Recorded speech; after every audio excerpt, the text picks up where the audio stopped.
Egyptian sheikh declares no difference between terrorism and homosexuality. Whatever could he mean? On October 30th, the deputy sheikh, I'm still practicing, I'm practicing my haze, you guys. The deputy sheikh of Al-Azhar, Muhammad Al-Dhawini, compared homosexuality to terrorism, calling it a quote-unquote moral perversion and urging religious authorities to fight against homosexuality. He made these remarks during a so-called listening and speaking conference held by the Al-Azhar Observatory for Combating Extremism.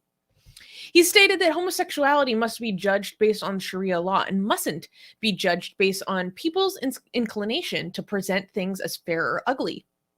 He insisted that religious institutions should obey their duty by combating extremism and moral perversions that caused young people to reject the principles and values of Islam and lose their identity. After the conference, the Al-Azhar Observatory for Combating Extremism issued a closing statement explaining the issue of homosexuality extensively, arguing that, quote, modern science has proved that homosexuality often stems from psychological, social, or physiological problems. Throughout the conference, they used the term Islamic jihad and the neutral Arabic word for homosexuality. I do not know how to pronounce this, mithliyya, as examples, saying that using these words subverts efforts to address problems and confuses the minds of young people. So they're basically saying if you use a neutral word to describe homosexuality instead of like a super harsh derogatory word, then that's confusing young people. Wait, you're confusing young people if you're not being a dick? Yes. Because you need to make sure they know that this is kids are confused by kindness and accepting and inclusiveness. Sure. Not even like, let's be clear, they're not even being like super accepting. It's just like a neutral word. Okay? Oh yeah. If you're okay. Kids are confused by the lack of hate, apparently. Like, why all this lack of hate is confusing the hell out of me. Sure. Yeah. By the way, I just want to say that when conservatives in general talk about kids being confused, most of the time they're completely wrong. You have no idea how much kids are willing to accept things that you throw at them, right? I mean, you tell kids that a giant fat man travels around the world with reindeers flying everywhere and brings presents to all the kids in the world, and somehow the fat man fits down the chimney, and and you put milks and cookies out for him, and they're gonna eat it, and they're gonna be like, sure, why not?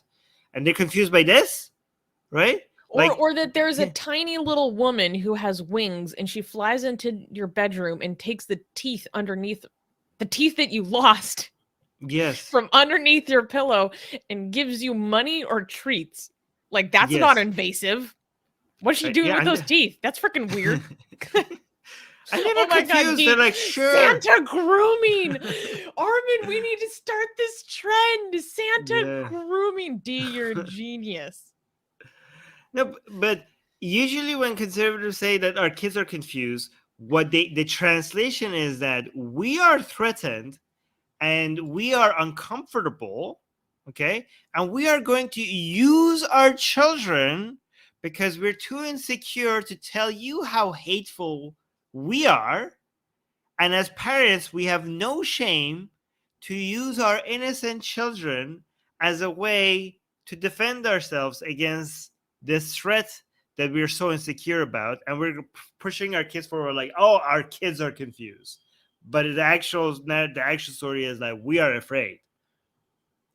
It's disgusting the way that the conservative parents use their children as a way to deflect attention from how hateful they are. Like, it's for the children. Use them as a shield and a weapon constantly. It's like the oldest trick in the book. It's like the foundation of their tactics. Like, threat to the family union. No, I want to read. One last thing, right? It's amazing how a major threat conservatives are to children, right? I mean, they're the ones who are abuse them the most, right? And yet they are the ones who constantly use the fear of they're coming for the children as a way to try to stop people's freedom. Like, think of the children. Oh my God, the children. Yeah, think of the children. That's why you should fight conservatism. But go on. Oh my gosh. I mean, I have a point that I want to make about that, but I want to go back to this topic, the story a little bit. So I want to read a little bit of like exactly how this guy compared homosexuality to terrorism. So here's the quote. Or he gave a long speech, but this is the important part.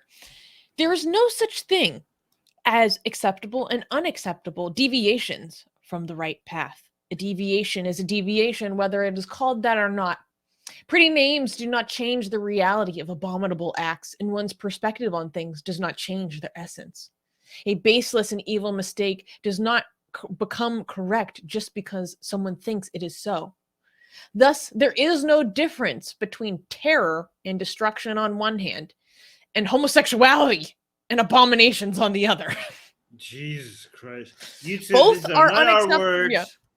Yeah. Both are unacceptable forms of corruption. Both threaten the well-being of stable societies. And both hide behind pretty names and shiny slogans of freedom and democracy. Okay, this confused me because personally, I don't know. So this is supposed to be an Al-Azhar seminar about like combating Islamic extremism by promoting their own form of moderate whatever in their own with their own Al-Azhar brand. For those who don't know, Al-Azhar is like the most prominent, important Sunni Islamic institution in the world. So they're trying to promote what their idea of moderation is, right? And that includes combating Islamic extremism. And then he's talking about both of these things, destruction and terror on one hand and homosexuality on the other. Both of these things hide behind pretty names and shiny slogans of freedom and democracy.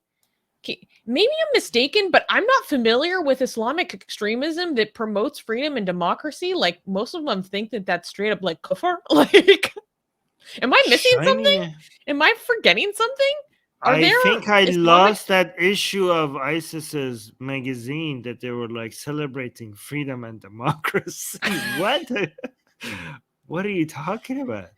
Are you sure this is because this is supposed to be like about Islamic extremism, or that's my understanding, unless they were talking about like, sometimes people talk about the actions of the US in the context of terrorism, like the invasion of Iraq with the name of freedom and democracy, but that's confusing because the name of this like observatory is against like Islamic extremism. The Al-Azhar Observatory. Well, actually makes complete sense. It makes complete sense, Susanna, okay? Because you know who invented ISIS? Obama?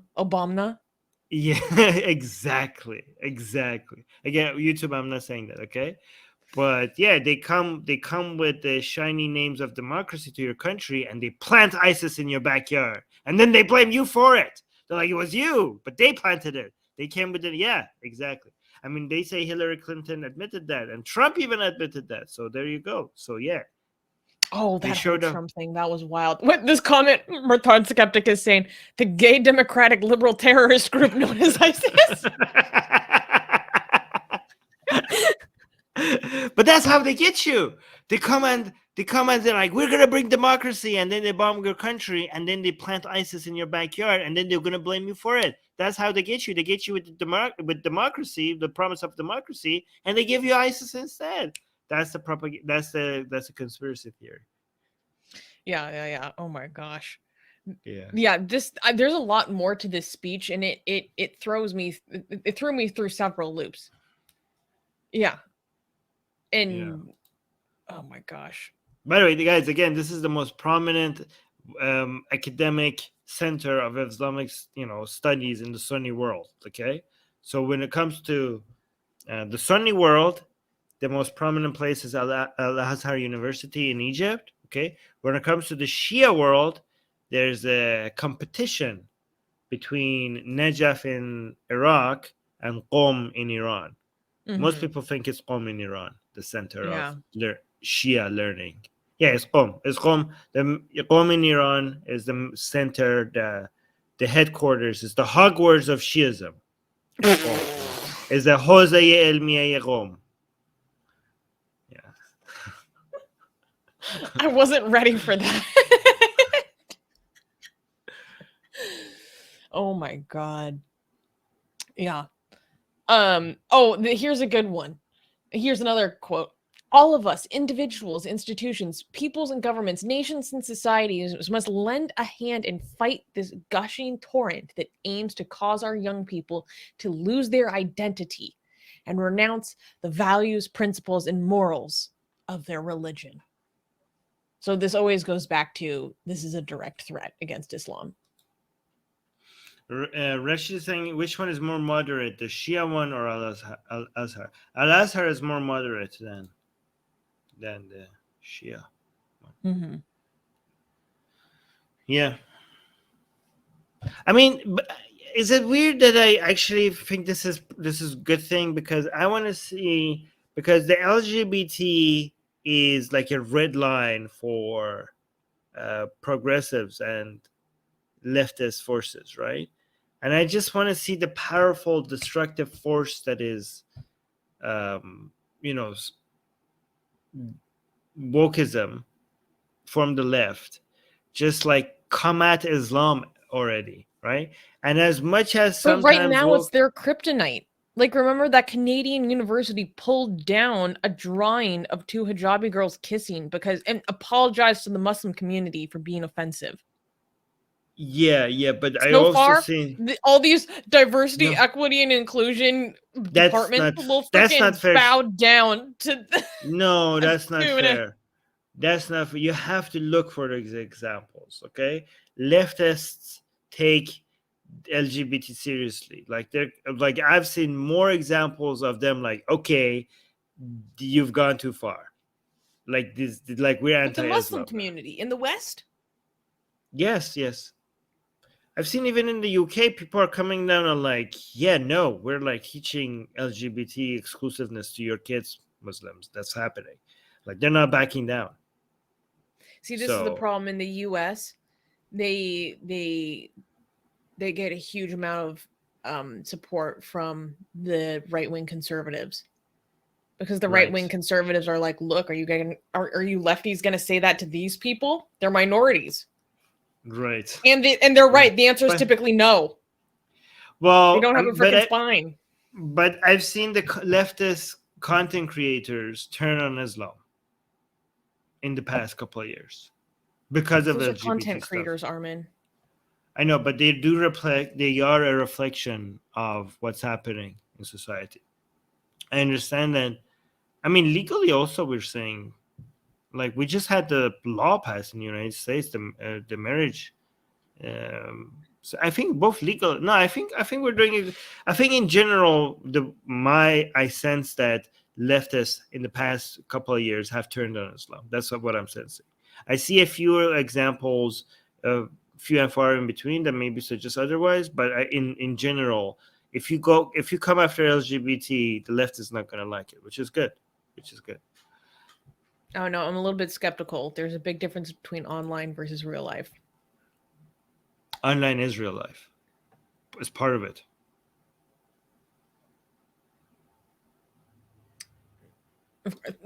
Yes, but I'm not going to have this argument right now. All right. Exposin is saying once we have gay imams, even Andrew Tate will leave Islam. Actually, there are gay imams, like in Australia. Yeah. Rashid is saying Muslims have more in common with conservatives. Well, yeah. I mean, Muslims have more conservatives than Christians do. So yeah, that's sense. You can now get the sexiest blasphemous art ever known to mankind for free. Too sexy to show most of it here on YouTube. We draw Muhammad, Hindu goddesses, sexy hijabi art, Jesus, Mother Mary, Japanese god, Greek gods, and much, much more. Click on the link below where it says get our free blasphemous art.